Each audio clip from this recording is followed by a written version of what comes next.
माननीय अध्यक्ष जी, आज के बिल पर 2-3 सदस्यों ने अपने अपने विचार रखे हैं।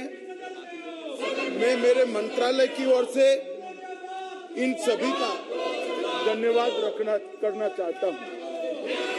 माननीय अध्यक्ष जी, आज मैं इस महान सदन के सामने एक महत्वपूर्ण बिल लेकर आया हूं, जो न केवल बहुराज्यीय सहकारी समितियां, परंतु इसको एज अ कंसेप्ट स्वीकार करते हुए प्राथमिक सहकारी समितियां और राज्य की सहकारी समितियों में भी एक प्रकार के संस्कार और कार्य संस्कृति का निर्मित करेंगे। माननीय अध्यक्ष जी, जब से देश आजाद हुआ तब से सहकारी क्षेत्र के अंदर काम करने वाले सभी कार्यकर्ता यह चाहते थे कि सहकारी क्षेत्र को केंद्र सरकार की ओर से तवज्जो दी जाए।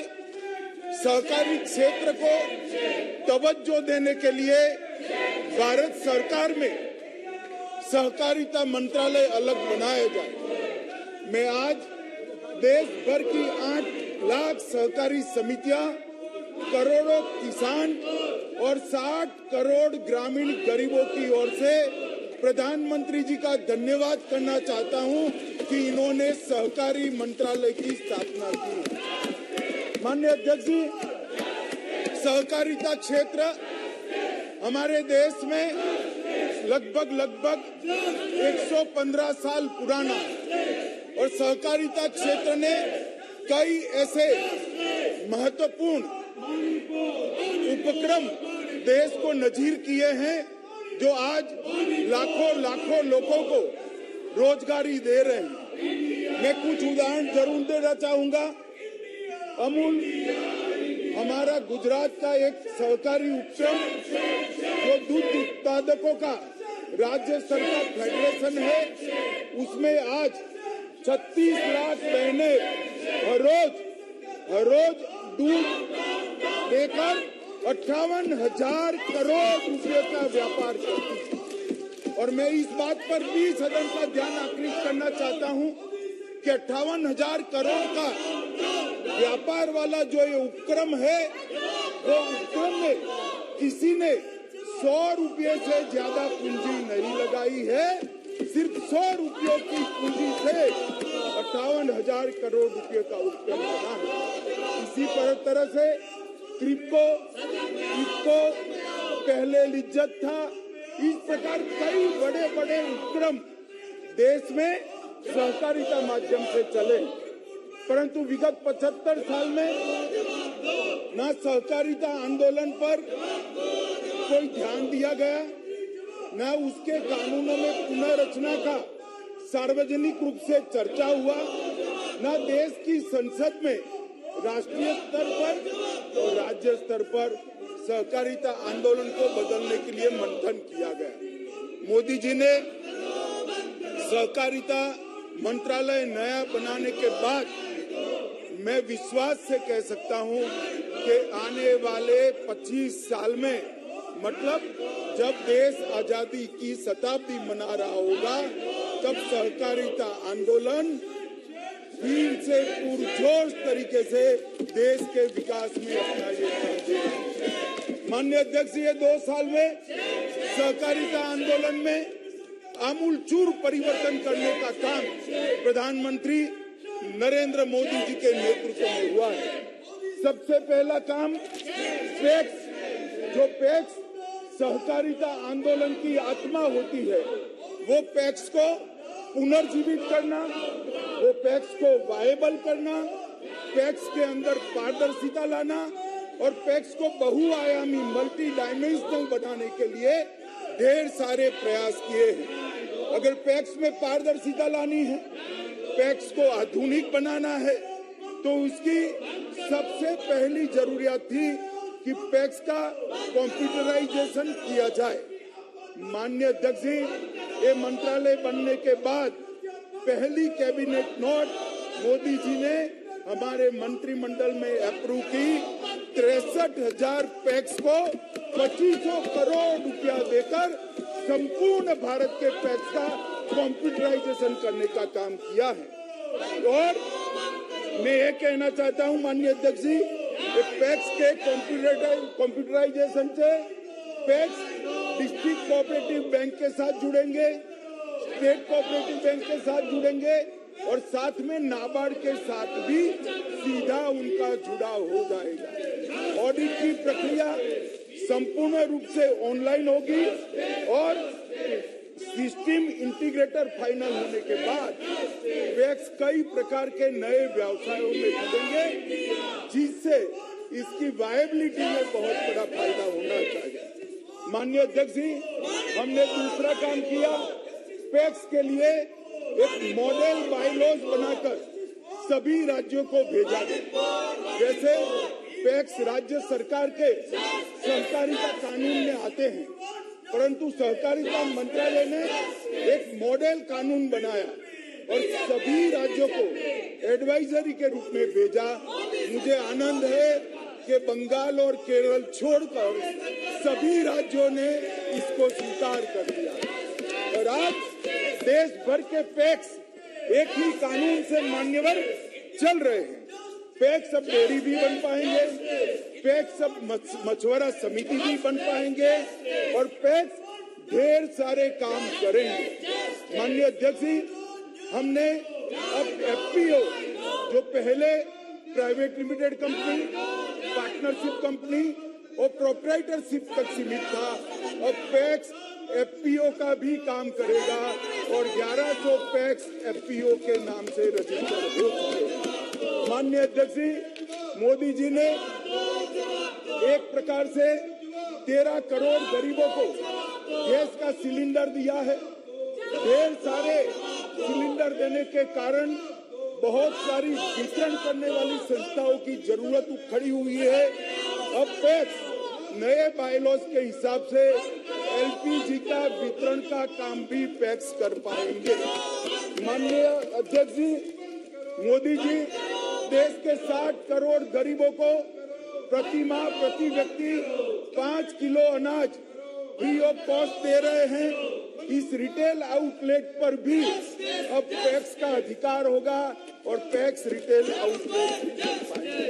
माननीय अध्यक्ष जी, नरेंद्र मोदी जी ने 60 करोड़ लोगों के लिए जेनरिक दवाइयों के दुकानें खोली है, जिसको जन औषधि केंद्र के नाम से पूरा देश जानता है। ये जन औषधि केंद्र पहले पैक्स नहीं चला पाते थे, अब पैक्स जन औषधि केंद्र भी चला पाएंगे। माननीय अध्यक्ष जी, रुपे क्रेडिट कार्ड पहले पैक्स और डिस्ट्रिक्ट कोऑपरेटिव बैंक के लिए नहीं था, अब विगत महीने जो निर्णय हुआ है, इससे रुपे क्रेडिट कार्ड और डेबिट कार्ड दोनों पैक्स के मेंबरों को दिए जाएंगे। माननीय अध्यक्ष जी, मोदी जी ने 60 करोड़ गरीबों के लिए हर घर में नल से जल का कार्यक्रम किया। नल से जल तो पहुंचाएंगे, मगर ये यंत्रणा को अगर नियमित रूप से कोई मेंटेन नहीं करता है तो जल आपूर्ति आबाद तरीके से नहीं चल सकती। जल आपूर्ति को आबाद तरीके से चलाना है तो एक पानी समिति चाहिए जो गांव की पानी की वितरण की व्यवस्था को मेंटेन करे। अब पैक्स ये पानी समिति बनकर वितरण व्यवस्था का भी काम करेंगे। माननीय अध्यक्ष जी, इसके साथ साथ पैक्स को हमने एक भंडारण क्षमता के साथ जोड़ने का भी काम किया है और पैक्स अब भंडारण का भी काम करेंगे। जो एफसीआई किराए पर लेगी तो गांव का अनाज गांव में ही भंडारण होगा और गांव में ही गरीब के घर में बिकेगा। तो इससे पैक्स को एक नए प्रकार की इनकम का फायदा होने वाला है। माननीय अध्यक्ष जी, गत बजट में मैं मोदी जी का बहुत बहुत धन्यवाद करना चाहता हूं कि मोदी जी ने सालों से सहकारिता के साथ अन्याय होता था, कोऑपरेटिव और कॉर्पोरेट दो टैक्स अलग थे। मोदी जी ने और वित्त मंत्री जी ने गत बजट में सहकारिता समितियां और कॉरपोरेट कंपनियों के टैक्स को एक प्लेटफॉर्म पर लाने का काम किया है। सहकारी समितियों के आयकर पर लगने वाले अधिभार में कटौती कर दी गई है। आयकर अधिनियम की धारा 369 ST के तहत नगद लेन देन में भी 2 लाख तक की परमिशन दी है, जो पहले 20,000 तक हुई थी। माननीय अध्यक्ष जी, सहकारी बैंकों को जो कठिनाइयां पड़ती थी, मैं अर्बन कोऑपरेटिव बैंक की बात करता हूं, इसको वन टाइम सेटलमेंट करने का अधिकार अब राष्ट्रीयकृत बैंकों की तरह ही कोऑपरेटिव बैंकों को दे दिया। इसके साथ साथ नई 10% नई ब्रांच अगर खोलनी है तो रिजर्व बैंक की कोई परमिशन लेने की जरूरत नहीं। माननीय अध्यक्ष जी, PSL लक्ष्यांकों के प्रति भी समय सीमा 3 साल तक बढ़ाने का काम किया है, जिससे अर्बन कोऑपरेटिव बैंकों को बहुत बड़ा फायदा होगा। RBI में अर्बन कोऑपरेटिव बैंकों के समस्याओं के लिए एक नोडल अधिकारी को भी नामित किया गया है। RBI ने डोर स्टेप बैंकिंग के लिए अब नेशनलाइज और प्राइवेट बैंकों के साथ साथ कोऑपरेटिव बैंकों को भी परमिशन दे दिया है, तो वो डोर स्टेप सेवाएं भी दे पाएंगे। माननीय अध्यक्ष जी, महाराष्ट्र, गुजरात, कर्नाटक, उत्तर प्रदेश के किसान अपने गन्ने को कोऑपरेटिव मिलों में बेचते हैं, मगर जब गन्ने मिल की नफा किसान के पास जाता था तब 30% इनकम टैक्स काटा जाता था और किसान के गाढ़े पसीने की कमाई इनकम टैक्स में चली जाती थी। मैं मोदी जी का धन्यवाद करना चाहूंगा कि उन्होंने किसान को देने वाले मुनाफे पर से टैक्स को पूर्णतया सिर्फ हटा दिया है। इतना नहीं, पास्ट में जो टैक्स लिया था वो 10,000 करोड़ से 15,000 करोड़ रुपया वापिस देने का काम भी ये भारतीय जनता पार्टी की सरकार ने किया। माननीय अध्यक्ष जी, 3 नई बहुराज्यीय कोऑपरेटिव सोसाइटीज बनाई। पहली बहुराज्यीय कोऑपरेटिव सोसाइटी किसान की उपज को निर्यात करने के लिए प्लेटफॉर्म के नाते काम में आएगी। किसान में अगर वो उपज, उसकी प्रोडक्ट को, उसके क्रॉप को डाइवर्सिफाई करना है तो अंतर्राष्ट्रीय बाजारों में उसको जाना पड़ेगा, परंतु किसान के पास न इतनी क्षमता थी, न इतना ज्ञान था, न इतनी पूंजी थी। तो किसान अगर सब कुछ पैदा करता है तो वो एक्सपोर्ट नहीं करता। किसान अगर जीरा उत्पादन करता है तो वो एक्सपोर्ट नहीं कर पाता था। अगर वो लौंग उत्पादन करता है तो वो एक्सपोर्ट नहीं कर पाता था। वो इलायची उत्पन्न करता है तो एक्सपोर्ट नहीं कर पाता। ये निर्यात समिति एक किसान का 100 किलो से ज्यादा जो भी मटेरियल होगा इसको एक्सपोर्ट करने का प्लेटफॉर्म बनेगी और ये बहुत महत्वपूर्ण बनेगी। इसके साथ साथ हमने एक और सहकारी समिति बनाई है जो बीजों के उत्पादन में छोटे किसानों को जोड़ेगी। अब तक बीज के उत्पादन में बड़े किसान ही जुड़ पाते थे, परंतु अब सहकारी समिति की प्राथमिक सहकारी समिति के माध्यम से ये बहुराज्यीय बीज उत्पादक सहकारी समिति 1 एकड़ या आधा एकड़ का किसान को भी बीज उत्पादन के साथ जोड़ेगी और मल्टीनेशनल कंपनियों के साथ वो सहकारी समिति सारी फॉर्मेलिटी करेगी। माननीय अध्यक्ष जी, मोदी जी ने खाद के प्रयोग को कम कर करोड़ों हिंदुस्तानियों और दुनिया भर के स्वास्थ्य को ठीक करने का बीड़ा उठाया है। धरती के स्वास्थ्य को भी ठीक करने का बीड़ा उठाया है। इसलिए ऑर्गेनिक क्रॉप बढ़ रहा है, प्राकृतिक खेती बढ़ रही है। एग्रीकल्चर प्रोडक्ट में फर्टिलाइजर का उपयोग कम हो रहा है, मगर आज किसान प्राकृतिक खेती तो करता है, परंतु इसको अपनी प्रोडक्ट का उचित दाम नहीं मिलता है। तो एक नई सहकारी समिति भारत सरकार ने बनाई है जो ऑर्गेनिक प्रोडक्ट का देश और दुनिया में मार्केटिंग कर किसानों को उचित भाव दिलाने का काम करेगी। हमने सहकारी कोऑपरेटिव सोसाइटी चीनी मिलों को एनसीडीसी के माध्यम से 10,000 करोड़ रुपए का लोन देकर इथेनॉल संयंत्र लगाने का भी हमने फैसला किया।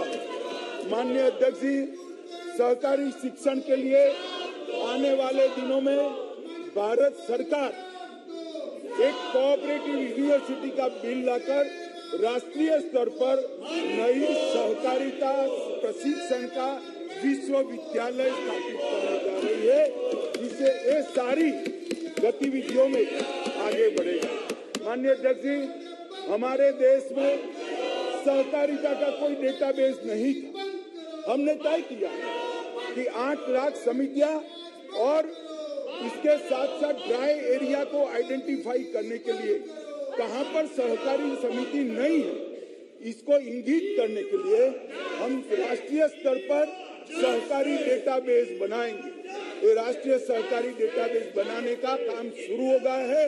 मुझे सदन को बताते हुए आनंद होता है कि 95% काम समाप्त हो गया है। इस विजयादशमी के पहले हम राष्ट्रीय सहकारी डेटाबेस को प्रधानमंत्री जी के हाथ से ऑनलाइन करने का काम करने वाले हैं। माननीय अध्यक्ष जी, 2003 के बाद कभी सहकारी नीति नहीं आई। जब अटल जी की सरकार थी, भाजपा की सरकार थी, तब सहकारी नीति आई थी। 2003 से 2020 में कभी सहकारी नीति नहीं आई।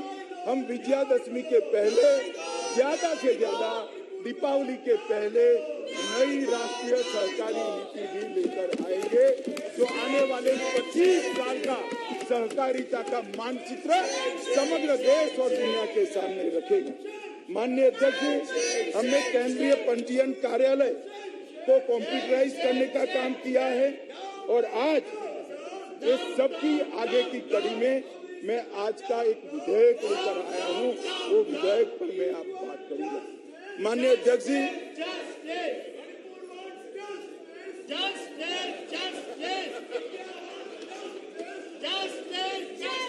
जोर से बोलो, जोर से।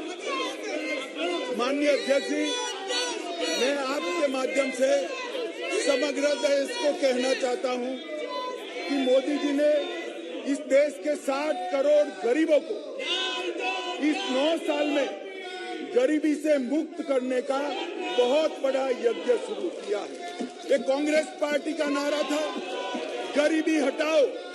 उन्होंने गरीबी नहीं हटाई, गरीब को हटाने का काम।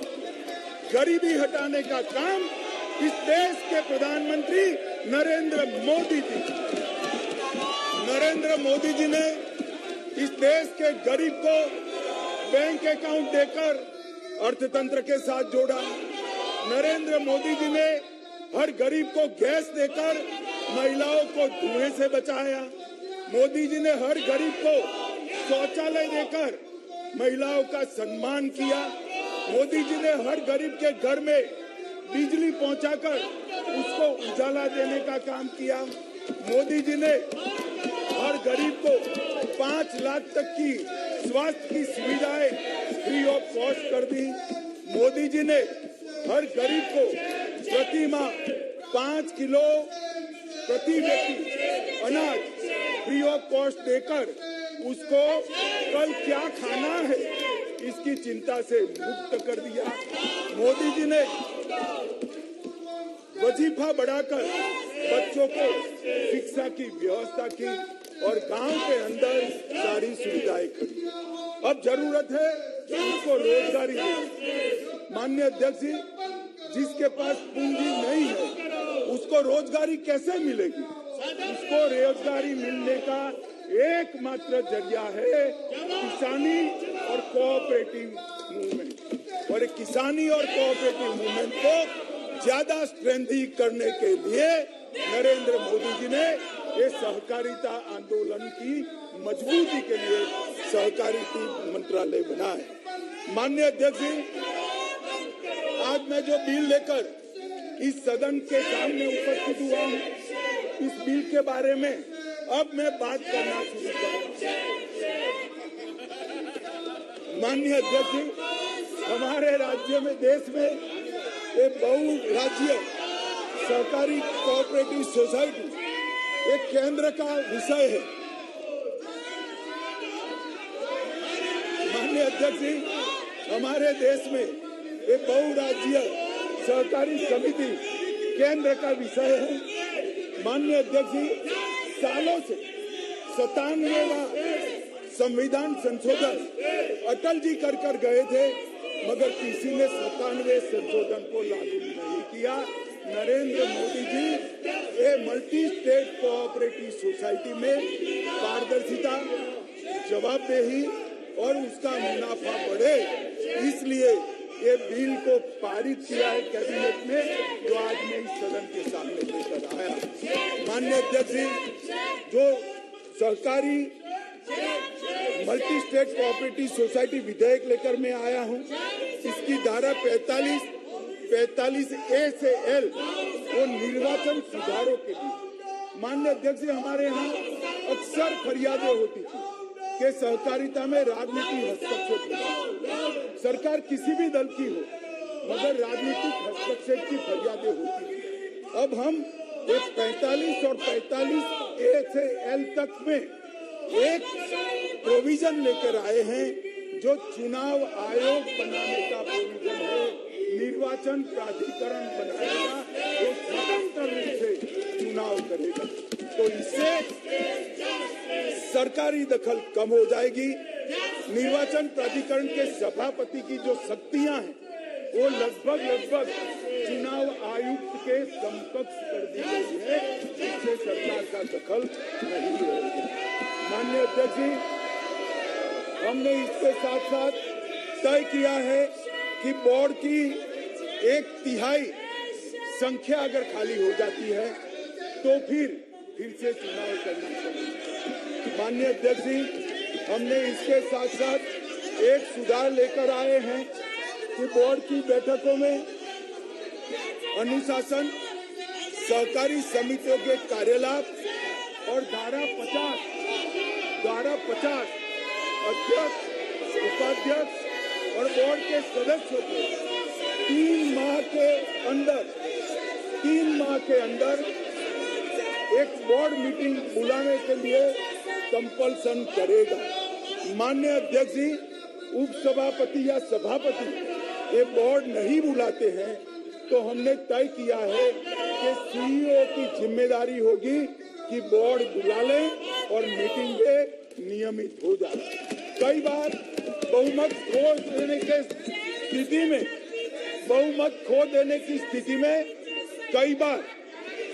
कई बार मीटिंग ही नहीं बुलाई जाती।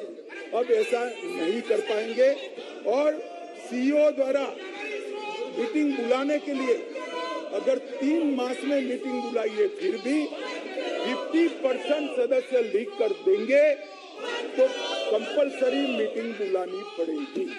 माननीय अध्यक्ष जी, सहकारी सोसाइटी के शासन में पारदर्शिता लाने के लिए इक्विटी शेयर धारक को बहुमत का प्रावधान भी हमने सुधारा है। सदस्यों में अनुशासन धारा 30 के द्वारा कोई भी सदस्य अगर गैर रीति के कारण निष्कासित हुआ है तो पहले वो फिर से चुनाव लड़ सकता था। अब 3 साल तक वो चुनाव नहीं लड़ पाए। माननीय अध्यक्ष जी, हमने इस सहकारी समितियों में एक एससी या एक एसटी और एक महिला, इसको रिजर्वेशन देने का काम किया है, जिससे एसटी, एससी और महिलाओं का प्रतिनिधित्व इसके अंदर बढ़ेगा। माननीय अध्यक्ष जी, निर्देशक बोर्ड में पारदर्शिता लाने के लिए कंकरेंट ऑडिट की हमने व्यवस्था की है। 500 करोड़ से ज्यादा जिसका टर्नओवर है, वो सारी सहकारी समितियों को कंपलसरी कंकरेंट ऑडिटर रखना पड़ेगा और वो ऑडिटर आरबीआई की पैनल से ही रख पाएंगे। माननीय अध्यक्ष जी, विभिन्न संवैधानिक अपेक्षाओं का अनुपालन न करने के लिए अगर बोर्ड के मेंबर नहीं करते हैं तो धारा 43 से उसको बोर्ड के मेंबर रहने के लिए अयोग्य घोषित करना है। माननीय अध्यक्ष जी, मैं भी सहकारिता आंदोलन से जुड़ा हुआ हूँ। सहकारिता आंदोलन में बहुत सारा आरोप लगता था कि जो लोग सहकारिता समिति चला रहे हैं वही लोग अपने चाचा, मामा, चाचा का बेटा, भाई, साला, साली उसको नौकरी देते थे। अब हमने तय किया है कि कर्मचारियों की भर्ती की प्रक्रिया में किसी भी ब्लड रिलेशन नहीं, डिस्टेंस रिलेटिव को नौकरी नहीं दी जा पाएगी। माननीय अध्यक्ष जी, हमने संपरीक्षण और सदाचार और यौन उत्पीड़न के लिए एक कमेटी बनाने का भी प्रावधान किया है। हमने सूचना के अधिकार को भी इसके अंदर शामिल किया है, जिससे सूचना अधिकारी की अपनी। माननीय अध्यक्ष जी, धारा 72(3)A में हमने रिजर्व बैंक के रेगुलर पैनल से ही सादा ऑडिटर और कंकरेंट ऑडिटर को रखने का प्रावधान किया है। माननीय अध्यक्ष जी, हमने पूंजी बढ़ाने के लिए भी कई सारे उपाय किए हैं। माननीय अध्यक्ष जी, मुझे पूरा भरोसा है कि बिल ये सदन के पारित करने के साथ ही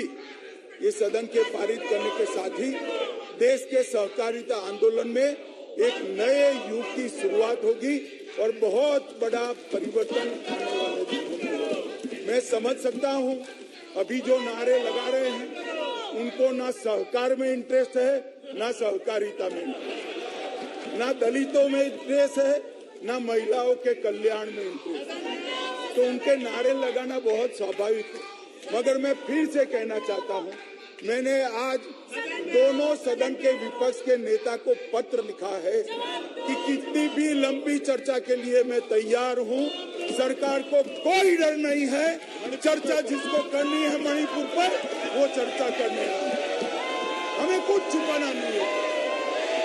हमने दोनों विपक्ष के नेताओं को मैंने आज पत्र लिखा है। मैं कहता हूं कि जनता आपको देख रही है, चुनाव में जाना है, जनता के खौफ को ध्यान में रखे और मणिपुर जैसे संवेदनशील इश्यू पर चर्चा के लिए उचित माहौल सदन में बनाइए।